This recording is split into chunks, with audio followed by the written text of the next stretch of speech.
Миску арьс сургууч залуужуулах гайхамшигт хайфу. Дэвшилтэт технологийн олон улсад хүлээн зөвшөөрөгдсөн өндөр эрчимт хит авиан шинжлэгдсэн арьс сургууч залуужуулах хайфу 7 аппаратны үйлчилгээг танилцуулъя. Энэ нь Миску хийгдэх бөгөөд хавдалт болон эдгэрэх хугацаа шаарддаггүй өгшрөлтийг эсийн түвшинд сармагжуулж залуужуулна.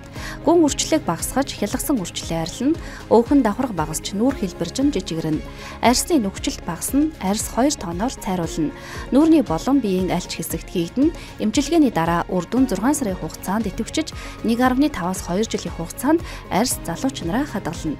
Арьсыг Мискугаар залуужуулах өндөр технологийн хайфу 7-ийн эмчилгээ, арьсыг өргөж чангалах ультра аппарат, арьсыг жигд өнгөтэй болгож гүнээс нэмжлэх 42-ийн ургамалтай органик фил эмчилгээ, нүүр будалт арьс эмчилгээний цогц үйлчилгээг 5 тухтай тансаг орчинд мэрэгжлийн өндөр түвшинд хийж үйлчилдэг олонд танигдсан хамт олон билээ. Цаг авах удас 8066 тэгтэг.